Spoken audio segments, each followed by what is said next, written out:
les va? Qué gusto saludarlos esta tarde en una nueva emisión de La UNAM Responde desde nuestras instalaciones en TV UNAM para seguir haciendo eco de todo ese conocimiento y actividades que se generan en el día a día. Hoy los invitamos a que nos acompañen durante los siguientes minutos porque haremos un viaje en el tiempo para hablar sobre la importancia y el significado de la muerte en el México prehispánico. Además, también a propósito de estas festividades por el 1 y el 2 de noviembre, les presentaremos una nueva serie de cápsulas. Quédense con nosotros y también los invitaremos a otra exposición que se presenta aquí en Entornos Universitarios que tiene que ver con la palabra escrita y la hablada. Comenzamos.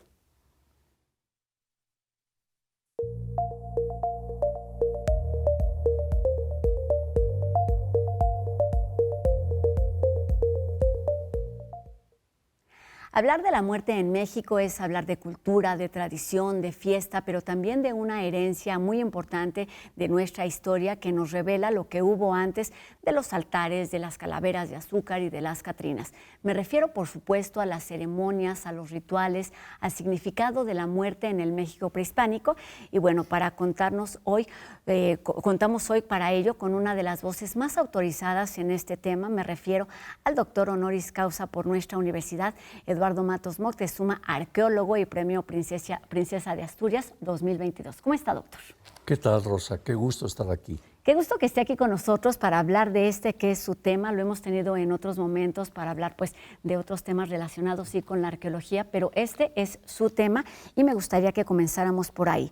Doctor, ¿cuál es el papel que ocupaba la muerte en nuestro México prehispánico, en las culturas prehispánicas, en esas sociedades? Bueno, fíjate que es muy interesante ver cómo era un aspecto primordial dentro de las culturas prehispánicas, porque ellos manejaban una dualidad, vida-muerte. Entonces, digamos que inclusive la expresaron, por ejemplo, en figuras. Fíjate, hay una máscara muy antigua, del año 1000 antes de nuestra era, que se encontró en un entierro, y que representa, está a la mitad. La parte, digamos, una parte del rostro está descarnado, la otra parte tiene carne, ¿no? Se ve el labio, los párpados, en fin, ¿no? ¿Qué significa esto? Pues eso, la dualidad. Ellos observaban que a lo largo del año esa dualidad se presentaba a través de algo muy interesante. Había una temporada de secas en que todo moría, los árboles perdían su verdor, no había lluvia, etcétera, etcétera. Pero, en contraste, la otra mitad del año prácticamente era de vida. Venía la lluvia, fertilizaba la tierra y entonces las plantas tenían su verdor, etcétera. O sea, esa dualidad a lo largo del año de vida y de muerte, ellos como buenos observadores de la naturaleza lo aprendieron, ¿verdad?, para ir viendo, pero además veían cómo los individuos, los animales, las plantas también tenían su nacimiento, ¿verdad?, y finalmente morían. O sea que era un elemento presente constantemente en la naturaleza. Formaban parte, digamos, de estos ciclos. ¿Cuál era la perspectiva? Es decir, ¿era una cuestión de dualidad desde el punto de vista religioso, desde el punto de vista cosmogónico, político? ¿Cómo era que se apropiaban y que vivían esta parte de la vida, doctor? Bueno, fíjate que también es allí, pues, respondiendo a tu pregunta, muy importante observar cómo ellos veían lo que llamaríamos el más allá. Es decir, pues, sobre todo en el mundo mexica, náhuatl, vemos que había 4 lugares a los que se iría después de la muerte. El primero era la casa del sol, o sea, acompañar al sol en su tránsito del momento en que sale por el oriente hasta el mediodía. ¿Qué ocurría ahí? Que el sol, que era Huitzilopochtli, su dios solar y de la guerra, iba acompañado de los guerreros muertos o sacrificados que iban entonando cánticos guerreros, ¿no?, hasta el mediodía. Pero ¿qué pasaba ahí? Al mediodía venía la caída del sol de Huitzilopochtli hacia el poniente. ¿Y allí por quién era acompañado? Por las mujeres muertas en su primer parto, porque se consideraba que el trance de dar a luz era una guerra, fíjate. Y entonces, si moría en ese trance, había muerto en la guerra, igual que los guerreros hombres, varones. Y entonces, estas mujeres, ¿verdad?, las ciguateteos, mujeres diosas, eran las que acompañaban al sol en su declinación hacia el poniente. O sea, en pocas palabras, ese acompañamiento le estaba destinado solo a los guerreros, ¿no? Había otro más, que era el Tlalocan. Entonces, si al primero iban los guerreros muertos o sacrificados, ¿verdad? Aquí, al Tlalocan era el paraíso del dios Tlaloc. Era el lugar en que habitaban Tlaloc, los tlaloques, sus ayudantes. ¿Y quiénes iban ahí? Pues los que morían en relación al agua, ahogados, y de enfermedades que relacionaban con el agua, hidrópicos, por ejemplo, algunas otras. O sea, todo aquello relacionado con el agua iban a ir al Tlalocan, que se consideraba como un lugar de constante verano, ¿no? Siempre estaban las plantas florecientes. Un tercer lugar era el Mictlán. Allí iban todos aquellos que morían no relacionados con guerra y no relacionados con el agua. Entonces, allí, para llegar al Mictlán, tenían que atravesar 7 peligros, ¿verdad?, hasta llegar al inframundo, ¿no?, a ese Mictlán, donde estaban presentes una pareja, Mictlantzíhuatl, el señor del mundo de los muertos, y su mujer, Mictlantzíhuatl y Mictlantecutl, ¿no? Entonces, esta pareja regía ahí. Entonces, bien, esos 3 lugares, como ves, lo que determinaba el lugar a donde se iría después de la muerte, las esencias de los individuos, era la manera en que morías. Que morían, claro. No como lo que va a entrar en el siglo XVI con la evangelización, que es un concepto moral. Si te portas bien, vas a ir a gozar al cielo. Si te portas mal, vas a ir al infierno. Y había un cuarto y último lugar, que era para niños. Cuando se moría pequeño, ¿verdad?, irían a un lugar en que había, fíjate qué interesante, un árbol nodriza de cuyas hojas manaban leche. Y ahí estaban los niños, para subsistir hasta que los dioses determinaran que fueran nuevamente a un vientre materno, ¿no? Entonces esas eran las 4 ideas que ellos tenían de a dónde irían las esencias después de muertos. Y que se mezcla o se traduce ahí, digamos, esta forma de vivir, la forma de morir, y que tiene que ver con la dualidad a la que se refería hace unos minutitos. Doctor, también es importante que nos ayude a entender cómo es que la muerte tenía o no estas diferentes representaciones, entendiendo que el mestizaje forma parte de nuestra historia, de nuestra tradición. Era un solo México con diferentes tradiciones, eran muchos Méxicos con una tradición. ¿Cómo se entiende esta diversidad de ideas, de usos y costumbres? Sí. Bueno, en el mundo prehispánico sabemos que había muchas etnias diferentes que tenían su propio idioma, digamos, vivían además en ocasiones en diferentes medios ambientales, en fin. Entonces, por ejemplo, mayas, parte selvática, parte de planicie, en un ambiente tropical como era la costa del Golfo, allí los totonacas y otros grupos, ¿verdad? En el centro de México, que además es otra orografía, otra geografía más bien, ¿verdad? Y se hablaban pues diferentes lenguas. Actualmente sobreviven 68 lenguas indígenas, para que te des una idea. Ahora bien, en cuanto al pensamiento, había ciertas afinidades, pensamientos más o menos similares, aunque también cada grupo, cada cultura de las que hemos mencionado y otras más, pues tenían también, digamos, por decir así, interpretaciones propias de diferentes aspectos y fenómenos, ¿no? Ahora, cuando llega la evangelización, en el siglo XVI, a partir de la conquista, 1521, pues entra otra forma de pensamiento y empieza, claro, a entrar en contradicción con las creencias que había aquí en Mesoamérica, ¿no? Y entonces los frailes evangelizadores, los primeros que llegan son los franciscanos, después dominicos y después agustinos, pues se van a tener que enfrentar a una labor tremenda, que era pretender cambiar la forma de pensamiento, imagínate, de una tradición antiquísima de todos estos pueblos. Y entonces, en el aspecto de la muerte, claro, también ellos traen sus conceptos. Y como decíamos, para ellos, pues era el infierno, ¿verdad? O la gloria, según si morías en gracia, te ibas a la gloria, si no, al infierno por pecado mortal. O sea, era otra forma de pensamiento que de inmediato, como digo, chocan, ¿verdad? En este aspecto. Y pues fue un trabajo tremendo que tuvieron, no solo en el concepto de la muerte, sino en general, de tratar de imponer una nueva forma de pensamiento, ¿no? ¿Qué de esa forma de entender, de vivir la muerte antes del siglo XVI permanece hoy en día, doctor? Bueno, fíjate que hay, claro, ya con la evangelización se va a dar un mestizaje cultural también.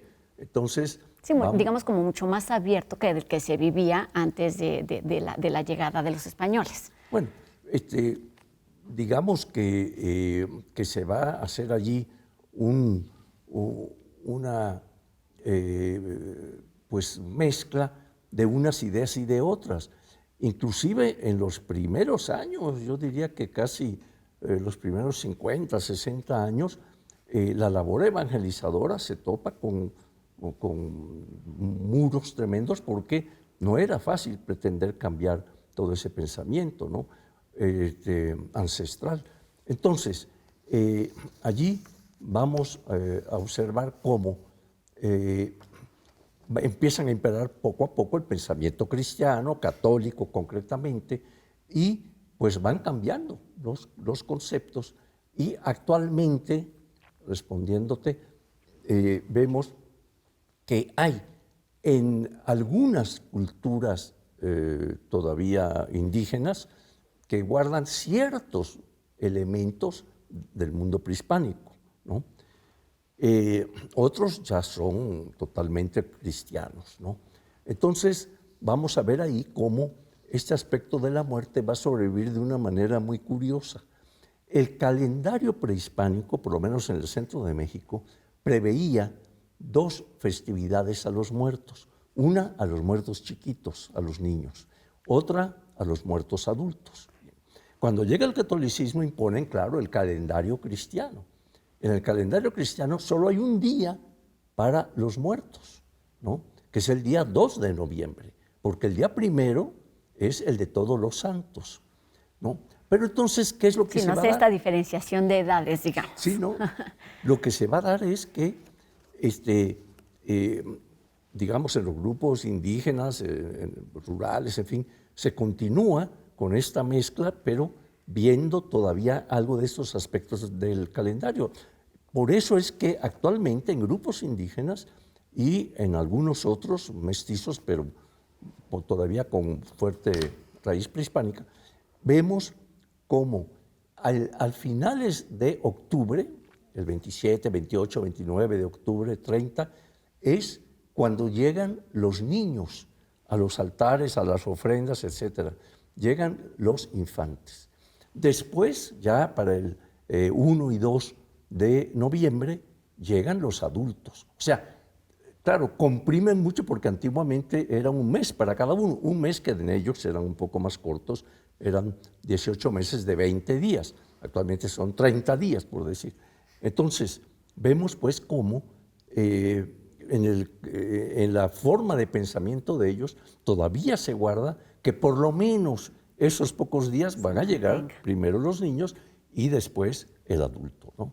Ahí está también representado este mestizaje. Doctor, después de tanta investigación, de tanta experiencia y conocimiento en torno a lo que hemos sido a través del tiempo como cultura, ¿qué ha aprendido usted? ¿Qué significa la muerte, la vida, más allá quizás de la arqueología misma?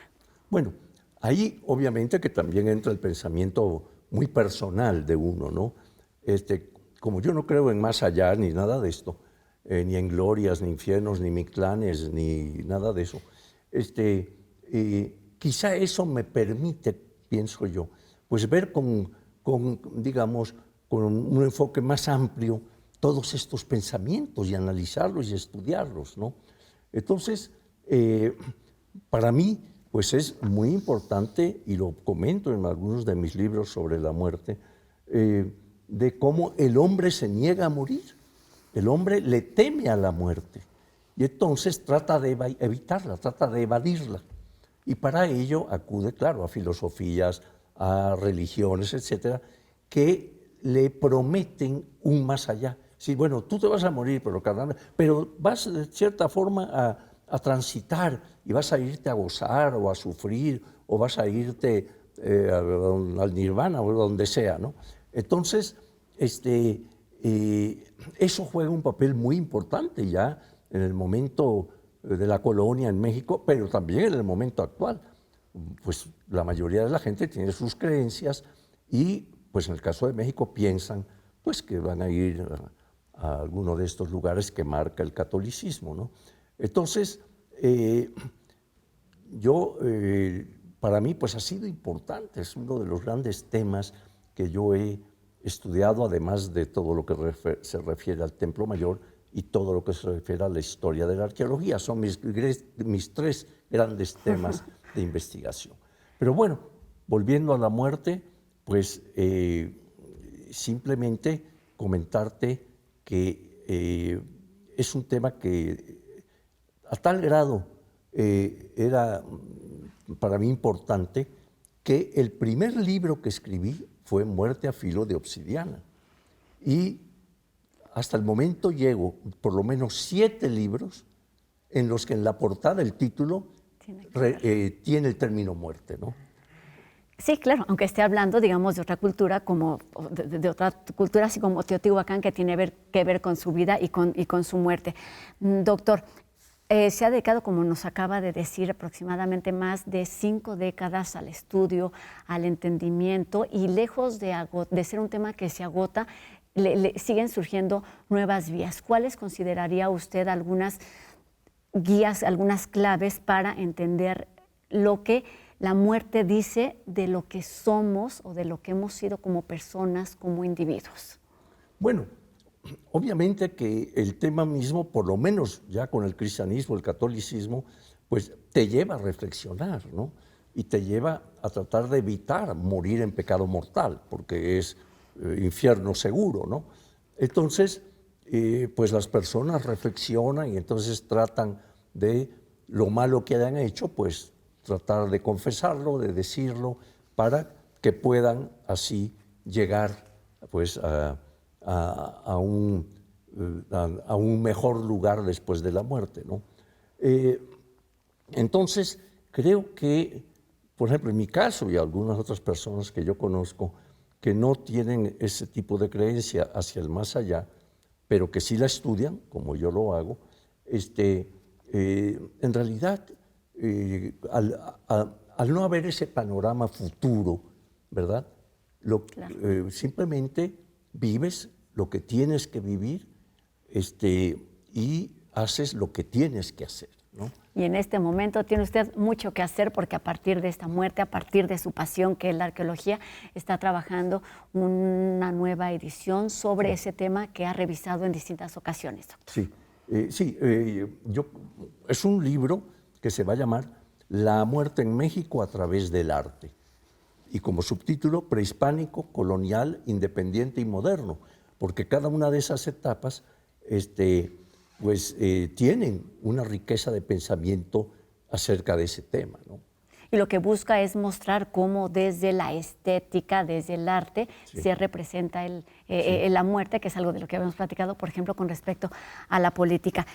Para terminar, doctor, ¿cuál es el glosario? ¿Qué es lo que debemos entender hoy sobre la muerte en las culturas prehispánicas para aplicarlo en nuestra vida cotidiana de alguna manera? Bueno, más allá quizá de las festividades, los rituales, incluso esta parte de sacrificio que claro, está muy presente. Bueno, desde luego que es muy importante conocer lo que fueron nuestras culturas prehispánicas, lo que fue el momento colonial, son muy importantes, ¿verdad? Pero también tener cuidado con algunos aspectos, porque ya sabes, hay literatos que han dicho que el mexicano se muere de risa de la muerte, o sea, que se ríe de la muerte, sí, claro, etcétera, etcétera. Eso no es cierto. Y termino con esto. Cada vez que doy una conferencia sobre la muerte, no falta el que al final levanta su mano y pregunta, oiga, profesor, ¿y por qué los mexicanos nos reímos de la muerte? Le digo, ¿usted es mexicano? Sí.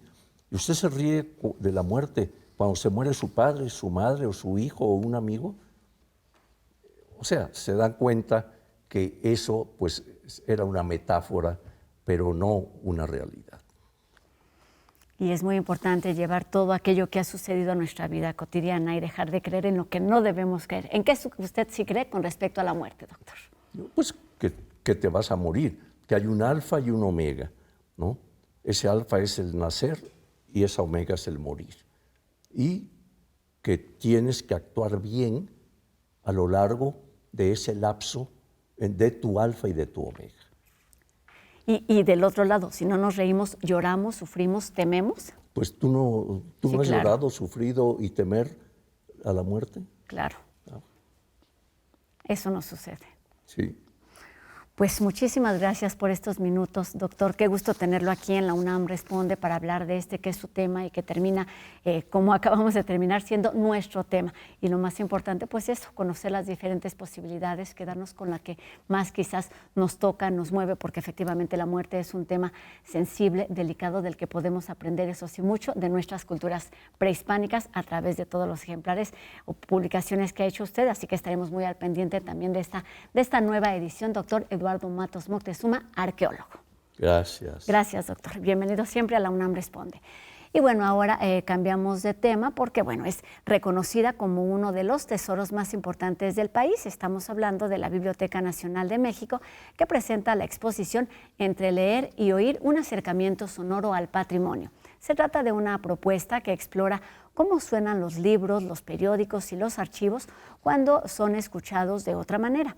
A través de una experiencia sensorial y reflexiva, la muestra invita a percibir el patrimonio documental desde el sonido, revelando nuevas formas de lectura y también de memoria. Pueden visitarla en la sala de exposiciones de este recinto universitario todos los días de la semana. A propósito de las festividades por el 1 y el 2 de noviembre, durante los siguientes días, les decía, compartiremos con ustedes la cápsula o la serie Dulce Muerte, una serie con recomendaciones en las que debemos poner atención.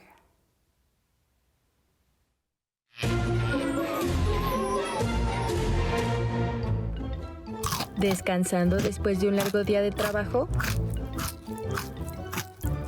¡Uf! ¡Eso debió doler!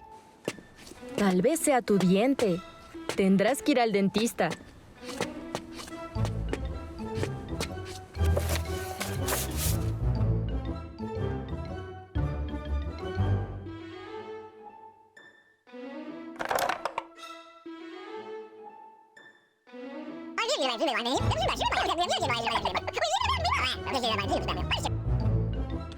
¿Qué vas a hacer de aquí a tu cita en el dentista?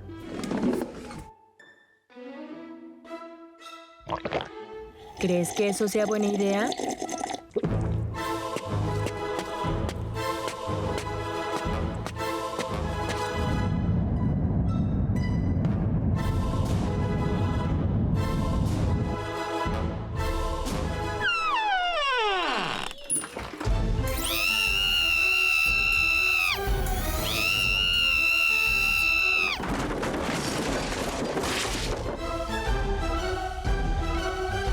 ¿Qué pasó? El ácido acetil salicílico, fórmula de la aspirina, es un anticoagulante, lo que significa que dificulta la coagulación de la sangre. Tomar aspirina antes de una operación puede aumentar el riesgo de sangrado durante y después del procedimiento. Por eso, antes de cualquier procedimiento médico, pregunta todas tus dudas.